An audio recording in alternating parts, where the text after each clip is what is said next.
Hey guys, welcome back to another brand new video. Today I'll be watching horror stories. We'll be watching a full 2 compilations. So let's go. First one. Load it down.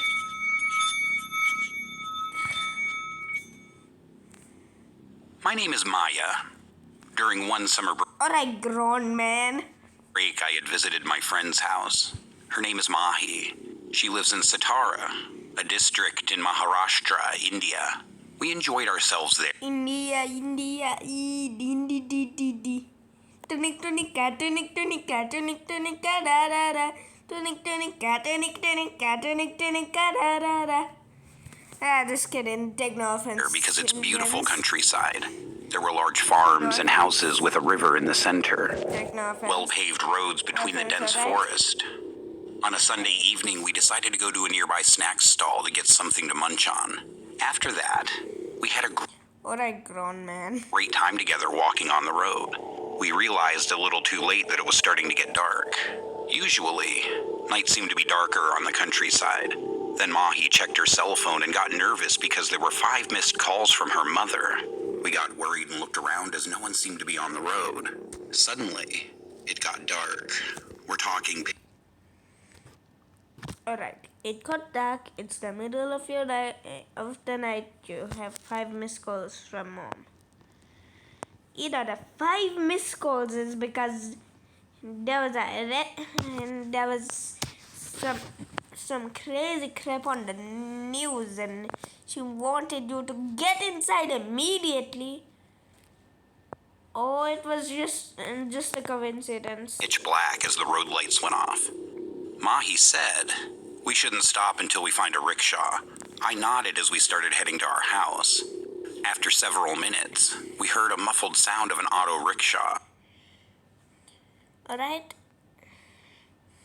I think you shouldn't get on that. We sighed in relief. Mahi told the driver to stop at her address. And to this, the driver agreed.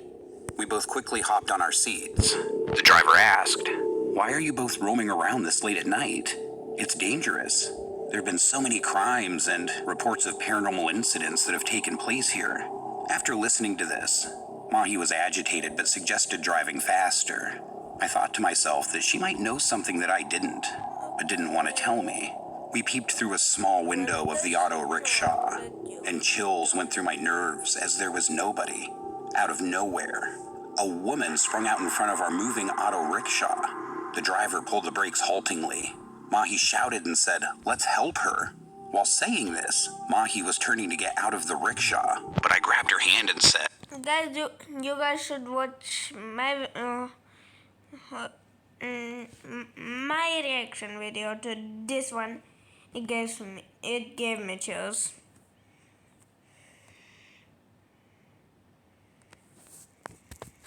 "She isn't what she seemed."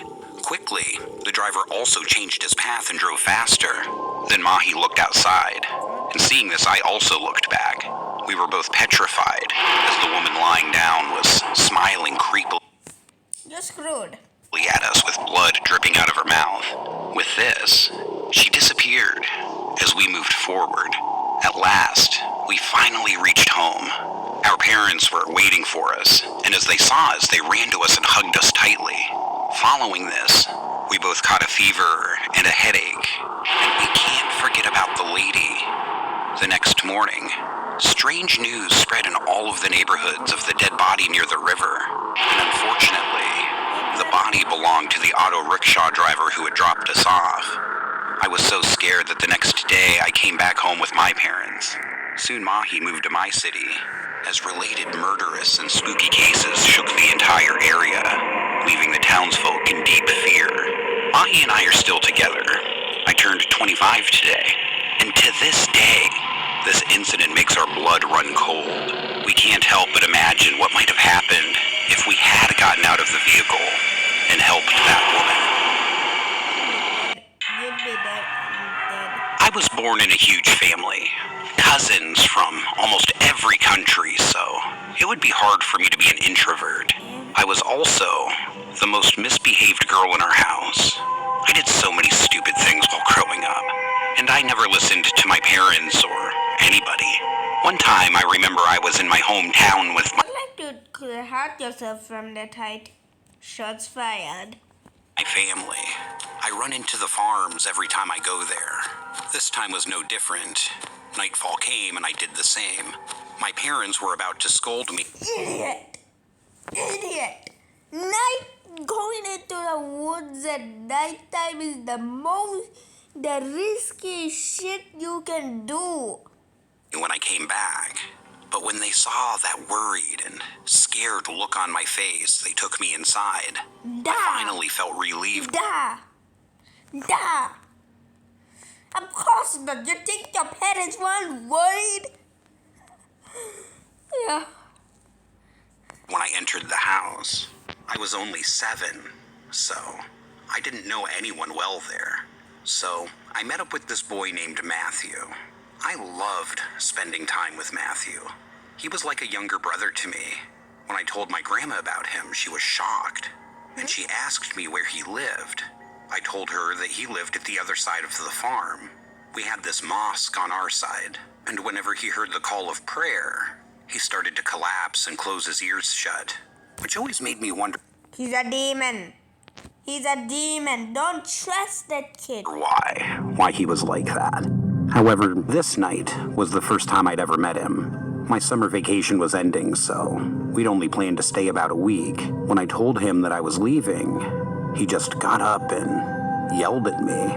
"Are you crazy? How can you leave me?" He just shouted at me, which made me worry about him. And then I asked what was wrong. He didn't calm down. He took a rock and he threw it at the window of an abandoned house. Then we both just saw a dark figure passing by. Mischievous me had the idea of going inside to check it out. And This kid.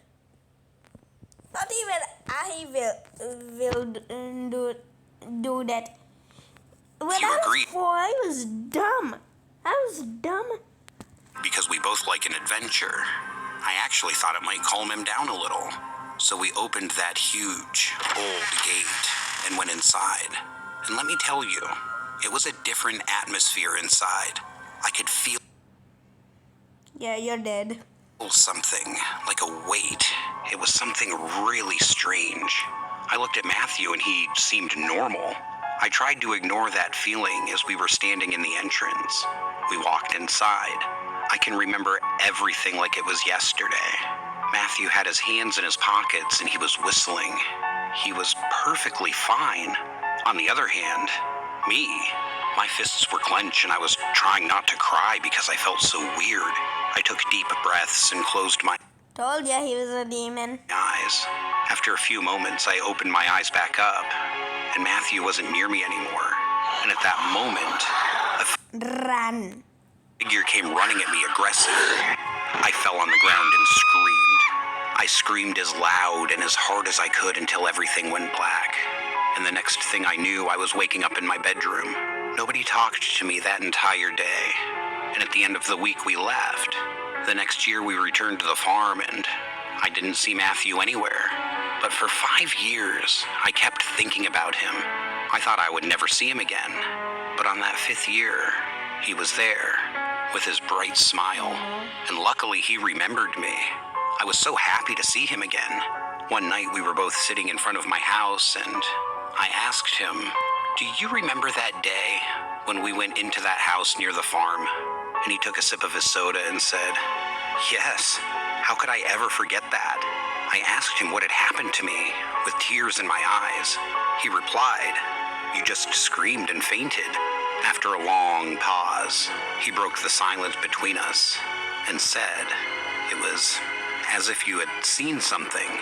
Visibly upset, I looked at him and stammered, How do you know that?"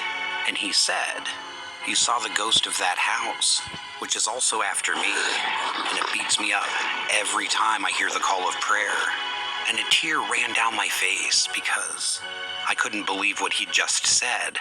After that, our families became a lot closer, And his cousin's brother and my cousin's sister even got married because they had fallen in love. Alright, that's gonna be it for now. 10 minutes, Cap.